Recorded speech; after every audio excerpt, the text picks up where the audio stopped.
Democratic Party leaders are balancing a complex political calculus and a host of competing egos as they consider who they will choose to respond to President Trump's first State of the Union address later this month. More than 30 party strategists, leaders and members of Congress interviewed for this story said Senate Minority Leader Chuck Schumer, DNY, and House Minority Leader Nancy Pelosi, D. California, must decide just what message they want the primetime address to convey. They may decide to feature the message Democrats will take to voters in November's midterm elections. They might opt to highlight a specific issue on which they contrast with Trump and the Republican Congress. Or they could pick a rising star to thrust into the spotlight, someone who conveys a new and different tone for a party that lacks a megastar. But Schumer and Pelosi, the leaders who will jointly pick the Democrat responding to Trump, must also contend with a huge field of potential presidential candidates who are already jockeying ahead of the 2020 elections. Choosing anyone already seen as preparing a run for president risks angering dozens of other would-be candidates. Even if Schumer and Pelosi choose someone who is not seen as a possible candidate, he or she could be vaulted into the top tier with a successful speech. Most Democrats interviewed for this story said they did not want Schumer and Pelosi to pick a potential Trump rival. "We don't need to offer the 2020 alternative this year. Trump's going to present his own bizarro reality about where the country stands, but the Democrat, whoever she or he is, needs to reframe the real issues facing the country and explain how Democrats would solve those problems," said Adam Hodge, a former Democratic National Committee spokesman. "The challenge is selecting one potential 2020 nominee over the others presents the party with a choice it doesn't want and shouldn't take," said Scott Malauser, a longtime Democratic strategist who worked for Joe Biden during the 2012 campaign. "You can't really do that this year without inviting all kinds of scrutiny that you don't need and the perception that you're playing favorites." Still, State of the Union responses are notoriously fraught events, where the tiniest slip-up becomes a career-defining headline. No one remembers what Senator Marco Rubio, R. Florida, said when he responded to former President Obama's 2013 address. Everyone remembers that he took a sip of water in the middle of his moment in the spotlight. It is the hardest task in politics. The President's State of the Union is a jam-packed primetime address with perfect lighting and crowd participation that you cannot beat on television.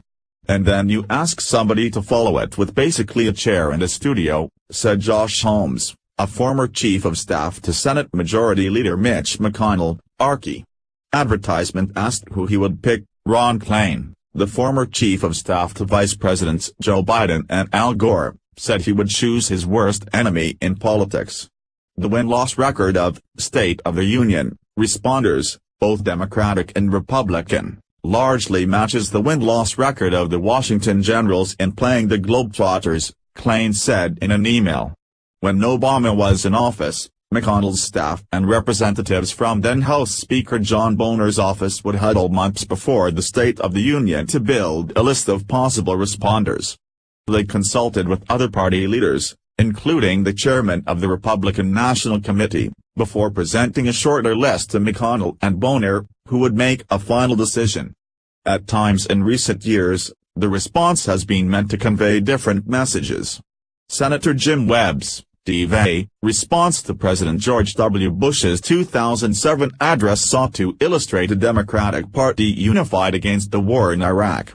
When Obama addressed a joint session of Congress on health care in September 2009, Republicans picked Representative Charles Boustany, R-Law, a medical doctor, to deliver a rebuttal.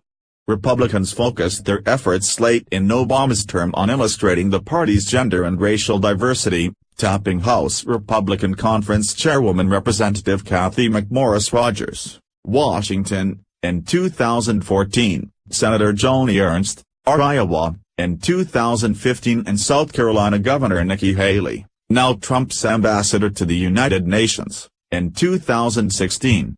Some Democrats said the party should use this opportunity to introduce new faces, after 8 years in which Obama dominated the Democratic stage. We've got to do a better job of introducing Democratic stars to the nation, and we have not done that as well as we should have. I for one support presenting as many of these individuals as possible to the public," said Representative Emmanuel Cleaver, Demo. "We don't have the bench that Republicans have had, at least not in the Congress.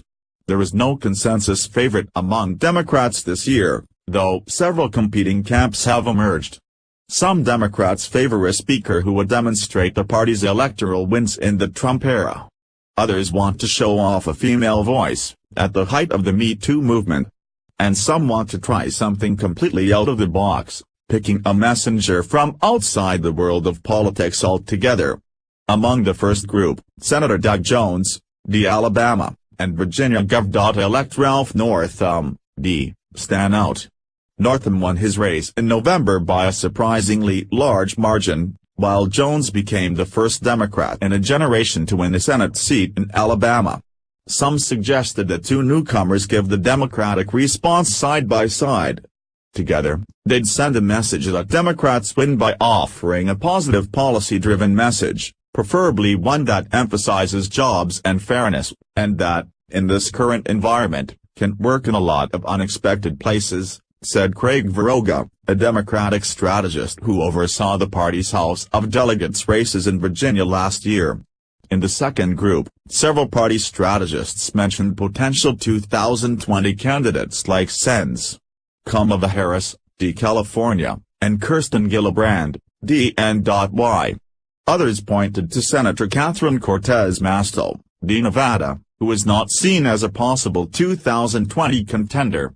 And a surprising number pointed to Representative Sherry Bastos, D.L., who represents a more rural district Trump narrowly carried last year.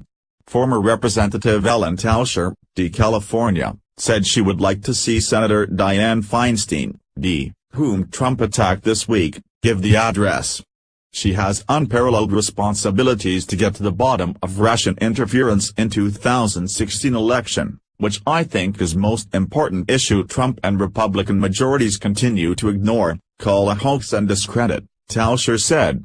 Finally, those Democrats hungry for an outside-the-beltway choice named governors like Colorado's John Hickenlooper, D., and Montana's Steve Bullock, D., big city mayors like Mitch Landrieu of New Orleans or Eric Garcetti of Los Angeles, and even Pete Buttigieg, the mayor of South Bend, Indiana, who would be the first member of the millennial generation to deliver a response.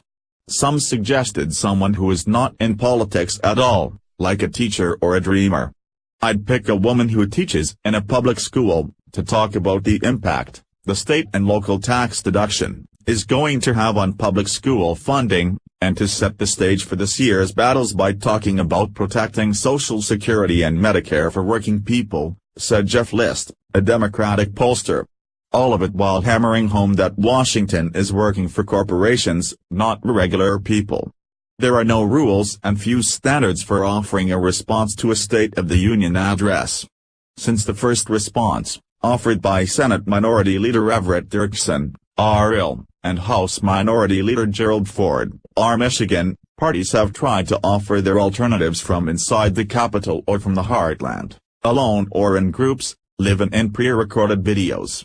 In 1972, 4 Democratic senators and 7 members of Congress hosted a 53-minute show that included unscripted calls from the public, according to the Senate Historian's Office.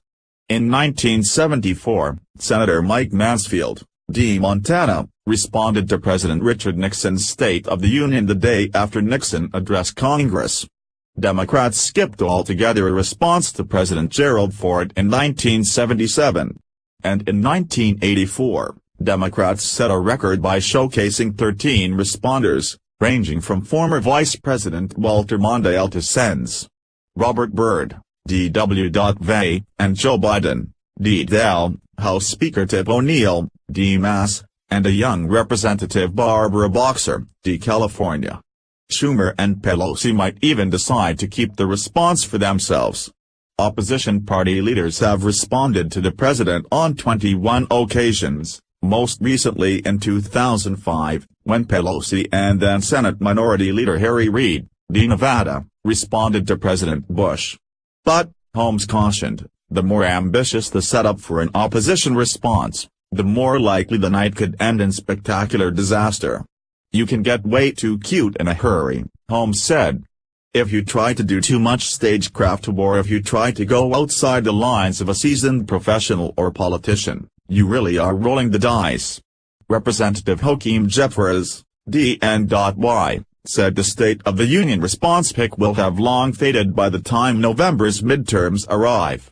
"It's an important short-term consideration, but at the end of the day most Americans have no idea who delivered the rebuttal to Trump's first speech to Congress last year, and it will long be forgotten whoever delivers it this time around," Jeffries said. "The singular issue that will drive the electorate in November will be, do you support the direction that Donald Trump has taken this country, or do you have problems with it?" _Mike Lalis contributed to this story. _.